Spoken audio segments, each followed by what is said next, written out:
Halo semuanya, kali ini kami dari kelompok 5 akan menjelaskan ke kalian bagaimana sih peristiwa puputan Margarana itu. Tapi sebelum itu, mari kita saling berkenalan satu sama lain yuk. Kalau kata pepatah, tak kenal maka tak sayang, jadi alangkah baiknya kita berkenalan. Perkenalkan, nama saya Igustia Agung Intan Arentari, nomor absen 7. Saya Igustia Agung Diah Pratiwi, nomor absen 9. Saya Nafisa Rahma Putri, absen 28. Saya Nimades Karini, nomor absen 31. Saya Niwayan Sriwahyuni, nomor absen 33. Saya Raisa Salsabila, absen 35. Saya Wayandita Pradnya Dewi, nomor absen 36. Setelah kita memperkenalkan diri, yuk simak video beserta penjelasan kita.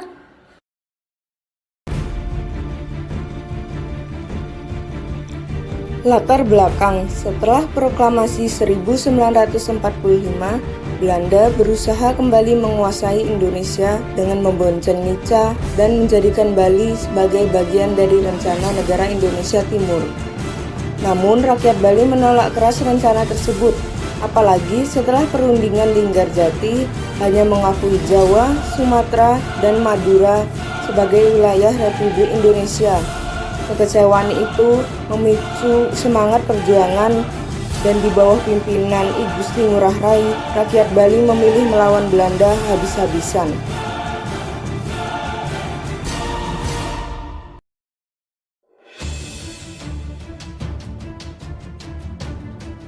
Selanjutnya yaitu tokoh peristiwa puputan Margarana. Terdapat beberapa tokoh dalam peristiwa puputan Margarana seperti tokoh yang membantu persiapan perang, tokoh utama, serta tokoh yang terlibat perang. Tokoh yang membantu persiapan perang terdiri dari Cokordo Ngurah, Wayan Debes, dan I Gusti Ngurah Rai, yang berangkat ke Yogyakarta untuk meminta bantuan dari markas besar TKR, yaitu Tentara Republik Indonesia. Selanjutnya ada Wijaya Kusuma dan Wisnu, yang tetap berada di Bali untuk mengorganisir gerakan perlawanan di sana. Tokoh utama dalam peristiwa puputan Margarana ini dikenal dengan Letkol I Gusti Ngurah Rai, yang memimpin pasukan Ciungwanara dan gugur bersama kurang lebih 100 pejuang Bali lainnya dalam pertempuran melawan Belanda pada 20 November 1946. Selanjutnya terdapat tokoh yang terlibat perang. Yang pertama, I Gusti Ngurah Made Jelanti, yang berperan sebagai wakil komandan pasukan. Yang kedua, I Gusti Ngurah Made Tangkas, yang berperan sebagai panglima perang. Dan yang ketiga, I Gusti Ngurah Putu Wisnu, yang berperan sebagai komandan pasukan keris. Dan yang terakhir, I Gusti Ngurah Rai Gede, yang berperan sebagai komandan pasukan bambu.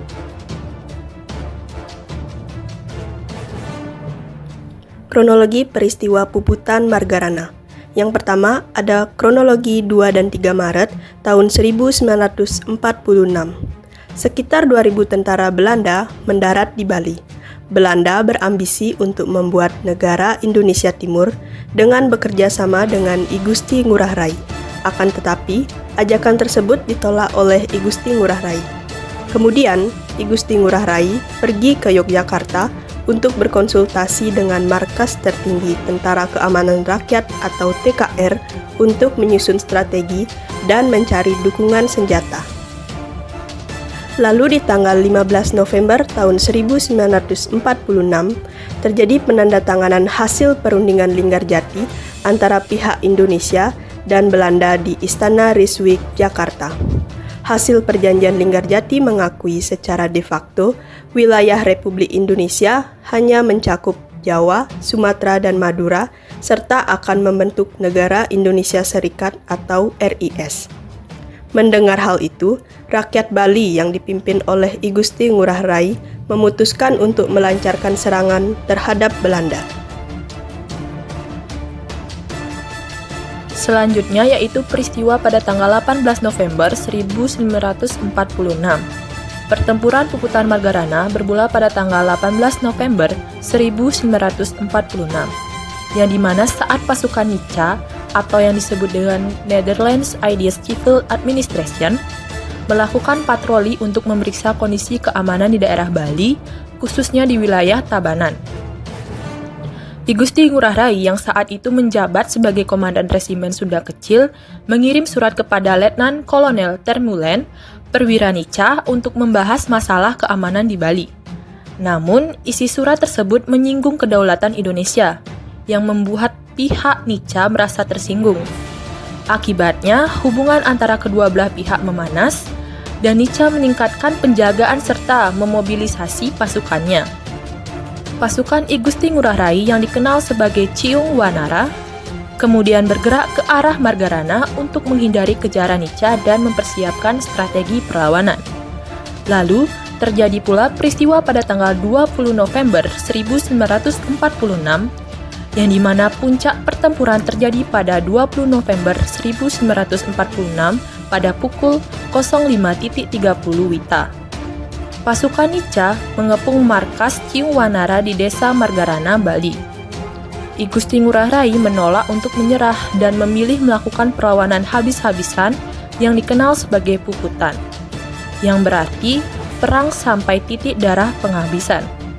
Pasukan I Gusti Ngurah Rai yang berjumlah sekitar 1.372 orang menghadapi pasukan Nica yang jauh lebih modern dan lengkap persenjataannya. Mereka menggunakan taktik gerilya, namun karena serangan mendadak yang kuat dari Nica, banyak pejuang yang gugur. Maka pada situasi tersebut yang tidak menguntungkan, I Gusti Ngurah Rai meneriakkan kata puputan yang memicu perlawanan total. Pertempuran sengit ini mengakibatkan gugurnya I Gusti Ngurah Rai bersama seluruh pasukannya. Peristiwa ini menunjukkan semangat patriotisme yang tinggi dan menjadi salah satu simbol perlawanan rakyat Bali terhadap penjajahan.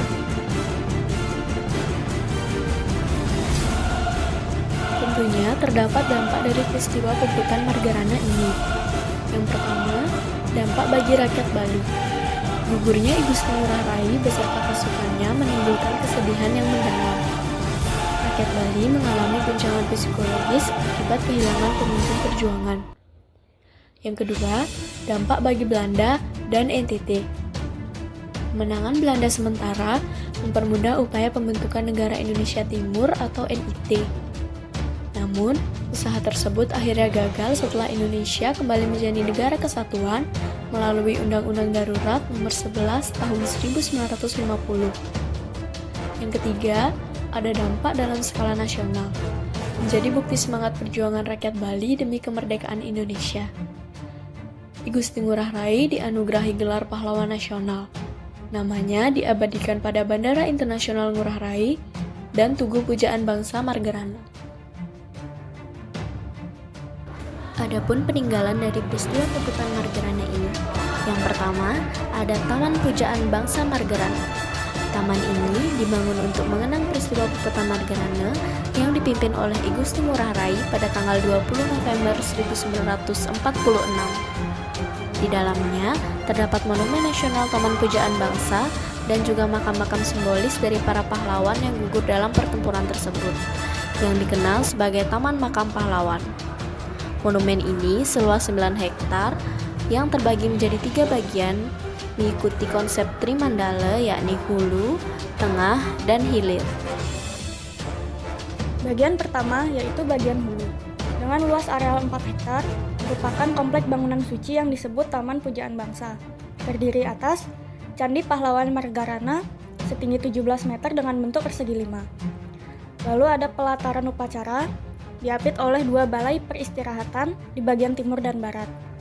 Lalu ada bagian patung Pancabakti terletak di bagian selatan pelataran upacara. Lalu ada Taman Bahagia terletak di sebelah utara dan timur laut Candi Pahlawan Margarana yang terdiri dari 1.372 nisan atau tugu pahlawan. Lalu ada bagian gedung sejarah terletak di sebelah timur Candi Pahlawan Margarana. Dan yang terakhir ada Taman Suci berlokasi di sebelah selatan gedung sejarah. Bagian yang kedua yaitu bagian tengah. Dengan luas areal 1 hektar disebut Taman Seni Budaya. Terdiri atas wantilan, warung kopi, dan rencana akan dibangun toko souvenir. Lalu yang ketiga, bagian hilir.